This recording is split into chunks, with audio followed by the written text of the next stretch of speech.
Hello നമസ്കാരം, എന്തൊക്കെയുണ്ട് വിശേഷം? ഇതാ നല്ലൊരു അടിപൊളി സീ ഫുഡ് ബിരിയാണി ആയിട്ടാണ് വന്നത്. സിമ്പിളായിട്ട് പെട്ടെന്ന് തയ്യാറാക്കാൻ പറ്റിയ ഒരു അടിപൊളി റെസിപ്പിയാണ്. അപ്പം നമുക്ക് എങ്ങനെ ചെയ്യാൻ നോക്കാം. ഞാനിവിടെ ഇതാ കുറച്ച് മീനുകളൊക്കെ എടുത്തിട്ടുണ്ട്. അപ്പം ഞാനിതാ ഒരു ചെറിയ ആഗോലി ഫുള്ളായിട്ട് എടുത്ത് ഒറ്റൊന്ന്. പിന്നെ ഇതാ കൂന്തള് രണ്ടെണ്ണാണ്. ഒന്ന് വലിയതായതുകൊണ്ട് ഞാൻ പകുതി മുറിച്ചാണ്. കൂന്തള് വൃത്തിയാക്കിയതാണ്. ഒരു 7 വലിയ ചെമ്മീനുണ്ട്. മൊത്തത്തിൽ ഞാൻ എടുത്തത് 500 ഗ്രാമാണ്. ക്ലീൻ ആക്കിയതിന് ശേഷം എന്ന് വെച്ചാൽ ഇത് ഒരു ഞണ്ടൊക്കെ വെച്ചാൽ നല്ല വെയിറ്റ് ഉണ്ടാവുമല്ലോ. അപ്പം അതിൻ്റെ തൊലിയൊക്കെ പോക്കിയതിന് ശേഷം മൊത്തത്തിൽ 500 ഗ്രാം ഉണ്ടാവും. പിന്നെ അതാ നമ്മളെ കല്ലുമ്മക്കായ ഞാനിത് കഴുകി ബോയിൽ ചെയ്ത് വൃത്തിയാക്കിയതാണ്. തുറന്ന് വന്നതിന് ശേഷം പക്ഷെ ഷെല്ലോട് കൂടിയിട്ടാണ്. അതല്ല ഒരു സീ ഫുഡ് ബിരിയാണി നമ്മളിങ്ങനെ നല്ലൊരു ഭംഗിയല്ലേ കാണാൻ. അപ്പോൾ ഒരു 10 എണ്ണം അതുകൊണ്ട്. ഓക്കെ, ഇത്രയും മീനാണ് എടുത്തത്. ഇതിലേക്ക് നിങ്ങൾക്ക് കക്ക വേണമെങ്കിൽ ചേർക്കാം, നിങ്ങൾക്ക് ഇഷ്ടമുള്ള അങ്ങോട്ടും ഇങ്ങോട്ടും മാറ്റാം, ഇതിലൊന്ന് ഒഴിവാക്കാം, ഒക്കെ ചെയ്യാം കേട്ടോ. ഇനി നമുക്കിത് ചെറിയൊരു മസാല പുരട്ടി വെക്കണേ. അപ്പം അതിനിതാ 1 ടേബിൾ സ്പൂണ് ഇഞ്ചി വെളുത്തുള്ളി. പിന്നെ ഞാൻ ഒരു 2-3 പച്ചമുളക് ചതച്ചതാണ്. ഇത് ഞാൻ എൻ്റെ നമ്മളെ ചിരാമുളക്, അതായത് കാന്താരി മുളക് ഉള്ളതുകൊണ്ട് അതൊന്ന് ചതച്ചെടുത്തതാണ്. ഒരു 5-6 എണ്ണം. പിന്നെ ഒരു 1/4 ടീസ്പൂണ് മഞ്ഞൾപ്പൊടി, 1 ടീസ്പൂണ് നിറയെ മുളക് പൊടി, എരിവുള്ള മുളക് പൊടിയാണ്.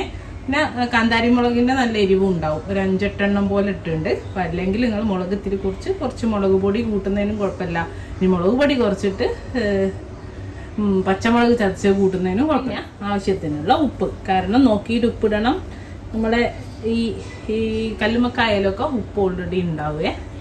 പിന്നെ ഒരു 1/4 ടീസ്പൂണ് ബിരിയാണി മസാല. ഇനി ഇതാ നമ്മളെ പൊരിച്ച ഉള്ളി. ഇത് ഞാൻ മൊത്തത്തിൽ ഒരു 2 സവാള, ഒരു മീഡിയം സൈസ് അത്യാവശ്യം വലുപ്പമുള്ള ഒരു 2 സവാള പൊരിച്ചു കോരിയിട്ട് അതിൽ നിന്ന് ഒരു 1/2 കപ്പ് നിറയെ എടുത്തിട്ടുണ്ട്. ഇത്രത്തോളം തന്നെ, ഏകദേശം ഇത്ര തന്നെ അല്ലെങ്കിലും ഇതിൻ്റെ ഒരു കുറച്ച് ഭാഗം നമ്മൾ ഗാർണിഷിനില്ലേ ലാസ്റ്റ് ദമ്മിലിടുമ്പോൾ ഇടാൻ വേണ്ടി മാറ്റി വെച്ചിട്ടുണ്ട്. ബാക്കിയാണ് എടുത്തത്. പകുതി ആക്കിയാലും മതി. ഇതിലേക്ക് ഇതാ ഒരു 1/2 കപ്പ് തൈര്. ഇതൊന്ന് നന്നായിട്ട് മിക്സ് ചെയ്തെടുക്കേ. നന്നായിട്ട് മസാല ഒക്കെ പുരട്ടി ഇനിയിപ്പോൾ ലാസ്റ്റ് ഇതാ ഒരു 5-6 പുതിനൻ്റെ ഇലയും കുറച്ച് ഒരു 2 ടേബിൾ സ്പൂണോളം മല്ലിയിലയും ഇട്ട് കൊടുത്തിട്ടുണ്ട്. എന്നിട്ട് ഒന്ന് മിക്സ് ചെയ്തിട്ട് നമുക്കൊരു 10 മിനിറ്റ് അവിടെ മാറ്റിയേക്കാം. ഒരു അരമണിക്കൂറൊന്നും വെച്ചാൽ കുഴപ്പമില്ല. മീനായതുകൊണ്ട് തന്നെ പെട്ടെന്ന് മസാല ഒക്കെ പിടിച്ചോളുക. പിന്നെ അതാ കുറച്ച് കരിവേപ്പില ഇട്ടിട്ടുണ്ട് കേട്ടോ. നിർബന്ധമൊന്നുമില്ല, ഉണ്ടെങ്കിൽ കരിവേപ്പില ഇട്ടാൽ നല്ലൊരു ടേസ്റ്റാണ്. ആ സമയം കൊണ്ട് നമുക്ക് ചോറ് റെഡിയാക്കാം. പെട്ടെന്ന് ഈ ബിരിയാണി. ഇനി ഞാനിവിടെ ചോറ് വെക്കാൻ വേണ്ടിയിട്ട് ഞാൻ അരി അതേപോലെ 2 കപ്പ് അരി എടുത്ത് കുതിർത്തി ഊറ്റിയിട്ട് വെച്ചിട്ടുണ്ട്. ഒരു അരമണിക്കൂർ കുതിർത്തിയിട്ട് ബസ്മതി അരിയാണ്. ഞാൻ ഉള്ളി പൊരിച്ചു കൂരിയ നമ്മൾ ഓയിലിൽ നിന്ന് ഒരു 2 ടേബിൾ സ്പൂൺ ഒഴിച്ചു കൊടുക്കുന്നുണ്ട്. അതുകൊണ്ട് തന്നെ ഞാൻ പിന്നെ എന്ത് ചെയ്തില്ല, നെയ്യ് ഒഴിച്ചില്ല. 1.5 ടേബിൾ, അതായത് പട്ടയും പൂവും ഏലക്കായും ചേർത്ത് കൊടുക്കുന്നുണ്ട്. ഇനി ഞാൻ ഇതിലേക്ക് വെള്ളം ഒഴിച്ചു കൊടുക്കും. വെള്ളം 1 കപ്പിന് 1.5 കപ്പ്. നമുക്ക് നന്നായിട്ട് വേവണ്ട, ഒരു 90% ഒക്കെ കുക്കായാൽ മതി. പിന്നെ എനിക്കെപ്പോഴും വറ്റിച്ച് വെച്ചിട്ടിടുന്നതാണ് ഒന്നൊരു ടേസ്റ്റ്. പ്ലെയിൻ റൈസ് നമുക്ക് ഊറ്റിയും വെക്കാം. അപ്പം അതിനേക്കും നല്ലത് ഒന്നുകൂടെ ഒന്ന് നമ്മൾ വറ്റിച്ച് ഈ നെയ്യുടെയും ഓയിലും ഈ ഹോൾ സ്പൈസസിൻ്റെ ഒക്കെ ഒരു ഇത് കിട്ടിയിട്ട് ഉള്ള ചോറിനാണ് ഒന്നുകൂടെ ടേസ്റ്റ്. അപ്പം അതുകൊണ്ട് തന്നെ ഞാൻ 1.5 കപ്പ്, 1 കപ്പിന് 1.5 കപ്പ് എന്നുള്ള അളവിൽ വെള്ളം ഒഴിച്ചു കൊടുത്തിട്ടുണ്ട്. ഇതൊന്ന് നന്നായിട്ട് തിളച്ച് വരട്ടെ. അതേപോലെ അതാ ഒരു നുള്ളു ഞാൻ സാഫ്രോൺ ഇട്ടെടുത്തിട്ടുണ്ട്. ഇത് ഒരു നിർബന്ധവും ഇല്ല കേട്ടോ. ഞാൻ എൻ്റെ ഒരു സാഫ്രോൺ ഉള്ളതുകൊണ്ട് ഒരു ഫ്ലേവറിന് നല്ലൊരു ടേസ്റ്റാണ്. സാഫ്രോണിൻ്റെ ഫ്ലേവർ വന്നാലേ അതുകൊണ്ട് ഇട്ട് കൊടുത്തു. കാര്യം കൂടെ ഒരു പിഞ്ച് ബിരിയാണി മസാല വെള്ളത്തിൽ ചേർത്തി കൊടുത്തിട്ടുണ്ട്. അതേപോലെ നമുക്ക് ഇപ്പോൾ ഉപ്പ് അങ്ങ് ചേർത്തി കൊടുക്കാം. 2 കപ്പ് അരിക്ക് 2 ടീസ്പൂൺ ഉപ്പ്. ഓക്കെ, ഇതുപോലെ ഇത് അടിച്ച് വെക്കുന്നത് നന്നായിട്ടൊന്ന് തിളക്കിയിട്ട് കേട്ടോ. അപ്പോൾ കണ്ടോ, വെള്ളം നന്നായിട്ട് തിളയ്ക്കുന്നുണ്ട്. അപ്പം നമ്മൾ കഴുകി കുതിർത്തി ഊറ്റി വെച്ച അരി ഇട്ട് കൊടുക്കുന്നുണ്ട്. അപ്പം അരിയിട്ടു നന്നായിട്ട് അരിയിട്ടിട്ടൊന്ന് ഇളക്കി കൊടുത്തിട്ടുണ്ട്. നന്നായിട്ട് മിക്സ് ചെയ്തതിന് ശേഷം നടിച്ചുകൊണ്ട് പെട്ടെന്നൊന്ന് തിളച്ച് വരട്ടെ. അപ്പം നമ്മുടെ ചോറ് അരിയൊക്കെ തിളച്ചിട്ട് ഇപ്പുറത്ത് നാവുന്നുണ്ട്. ആ സമയത്ത് തന്നെ നമ്മൾ ചോറും മസാലയും എല്ലാം വെക്കാൻ പറ്റിയ കുറച്ചുകൂടി വലുപ്പമുള്ളൊരു പാത്രം വെച്ചിട്ടുണ്ട്. അതിലേക്ക് ഇതാ ഒരു 1.5 ടേബിൾ സ്പൂണ് ഓയിൽ ഒഴിച്ചു കൊടുക്കുന്നുണ്ട്. 1.5-2 ടേബിൾ സ്പൂൺ വരെ ഒഴിച്ചു കൊടുക്കാം. ഞാൻ അരിൻ്റെ തീ ഒന്ന് കുറയ്ക്കട്ടെ, അരി ഒന്നായിക്കോട്ടെ. അപ്പോൾ നമ്മൾ പാത്രത്തിൻ്റെ എല്ലാ ഭാഗത്തേക്കും നമ്മൾ ഓയിലൊക്കെ ആയി, ഓയിൽ നന്നായി ചൂടായിണ്ടേ. ഇനി നമ്മളെ മസാലക്കൂട്ട് ഡയറക്റ്റ് ഫിഷ് ഇതിലേക്ക് ചേർത്തി കൊടുക്കുകയാണേ. ആ ചോറ് അവിടുന്ന് വരുമ്പോഴേക്കിനും നമുക്ക് ഈ മസാല വരുന്ന ഒന്നൊന്ന് ഒരു 5 മിനിറ്റ് നന്നായിട്ട് ഇളക്കിയിട്ട് ഒന്ന് സെറ്റ് ചെയ്യും. അത്ര എന്ന് വെച്ചാൽ സീ ഫുഡാണ്. നിങ്ങൾക്കിത് ഷെല്ലൊക്കെ കളഞ്ഞിട്ട് ചെയ്യട്ടോ. ചില സമയത്ത് നമുക്ക് വേണമെങ്കിൽ ഈ കല്ലുമ്മക്കായൻ്റെ ഒരു ഭാഗം എടുക്കാം, അപ്പോൾ ക്ലീൻ ചെയ്യാൻ ഒന്നുകൂടി ഈസിയോ. ഒരു ഭാഗം മാത്രം ഷെല്ലിട്ട് വെച്ചാൽ മതി. ഇനി ഷെല്ലില്ലാതെയും വെക്കാം, എങ്ങനെ വേണമെങ്കിലും ചെയ്യേ.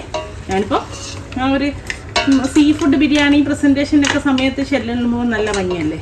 ഇതെല്ലാ ഭാഗത്തേക്കും ഒന്നാക്കിയിട്ട് അത്യാവശ്യം മീഡിയം ടു ഹൈ ഫ്ലെയിമിൽ ഒരു 5 മിനിറ്റ് ഒന്ന് കുക്ക് ചെയ്യും. 5 മിനിറ്റായി നമ്മളെ മസാല ഒക്കെ ഒന്ന് ഇതായിണ്ട്. നമ്മൾ ആ ഓയിലൊക്കെ കിടന്നിട്ട് ഒന്ന് സോട്ടായിണ്ട്. ഇനി നമ്മളെ റൈസും റെഡി ആയിട്ടുണ്ട്. റൈസ് കണ്ടോ, ആ വെള്ളമൊക്കെ വറ്റി, പക്ഷെ വേവാണ്ട് ഒന്നുകൂടെ അല്ലേ. നമ്മൾ ഇനി ചെറിയ തീയിലിട്ടിട്ട് 10 മിനിറ്റ് വേവിക്കല്ലേ, ആ ഒരു രൂപത്തിലായിട്ടുള്ളൂ. ഇനി ഈ റൈസ് ഡയറക്റ്റ് നമ്മൾ അതിൻ്റെ മേലേക്ക് ഇട്ട് കൊടുക്കുകയാണേ. എപ്പോഴും ശ്രദ്ധിക്കുക, ഇങ്ങനത്തെ റൈസ് ചെയ്യുമ്പോൾ ഇതുപോലെ മസാല വെക്കി ഡയറക്റ്റ് റൈസ് ഇതിൻ്റെ മേലേക്ക് ഇട്ട് കൊടുക്കണ്ടേ. ഇപ്പോൾ കുറേ റൈസൊക്കെ ഉണ്ടെങ്കിൽ നിങ്ങൾ ലെയറായിട്ട് ഇട്ട് കൊടുക്കുക.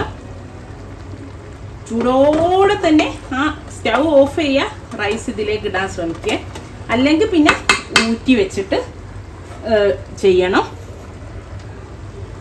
അല്ലെങ്കിൽ ചോറ് മര്യാദയ്ക്ക് വേവാതെ പോലെ ആയിപ്പോവും കേട്ടോ. ചൂട് തണിഞ്ഞാൽ പകുതി കുക്കായിട്ടല്ലേ ഉള്ളൂ, പിന്നെ എത്ര ആയാലും ഒരു വേവാത്ത പോലെ ഉണ്ടാവും ചോറ്. അപ്പോൾ ചോറിട്ട് നമുക്ക് മേലെ നേരത്തെ മാറ്റി വെച്ച കുറച്ച് ഉള്ളി ഇട്ട് കൊടുക്കാം, കുറച്ച് മല്ലിയില ഇട്ട് കൊടുക്കാം, അണ്ടിപ്പരിപ്പ് ഇട്ട് കൊടുക്കാം. ഇതിപ്പോൾ തോന ഉണ്ടെങ്കിൽ നിങ്ങൾ 2 ലെയർ നമ്മൾ സാധാരണ ബിരിയാണി ദമ്മിടും പോലെ ചെയ്താൽ മതിയേ.